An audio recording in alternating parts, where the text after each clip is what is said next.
Mr.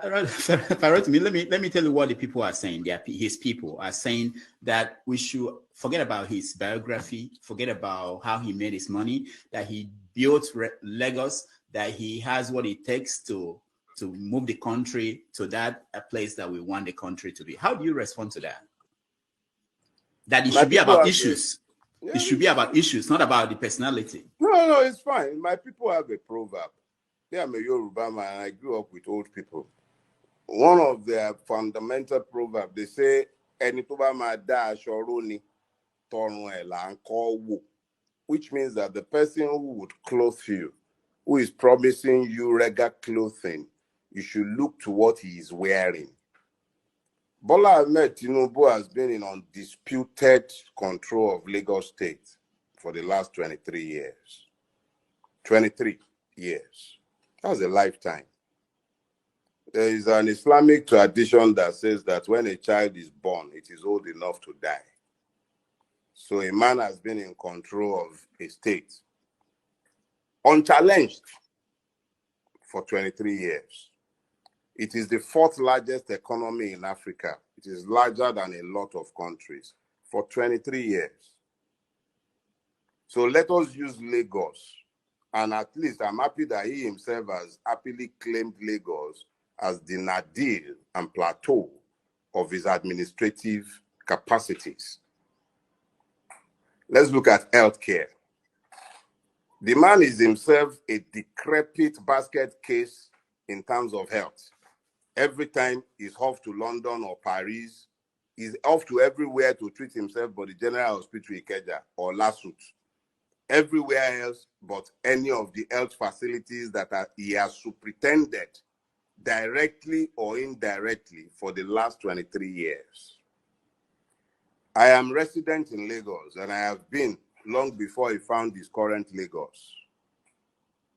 And I can tell you for a fact that there was once upon a time in this Lagos where you could find water when you turn on the public mains, long before it came.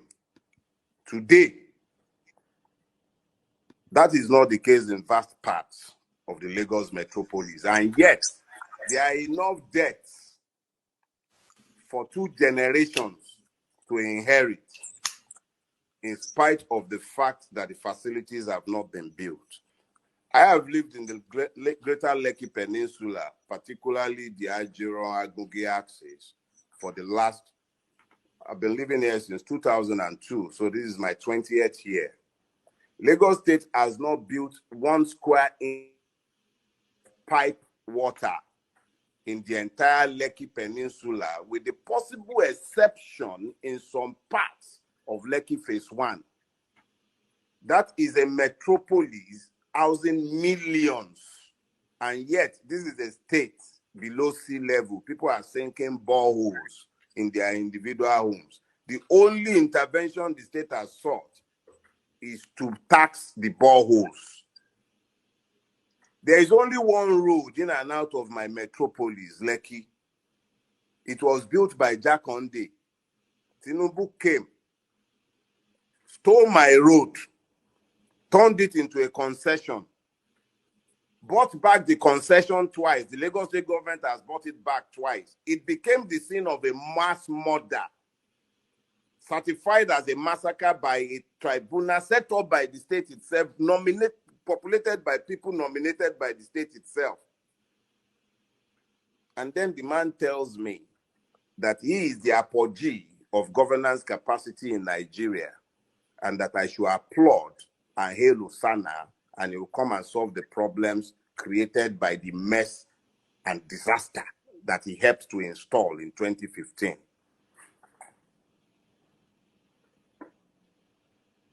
I am a creature of reason,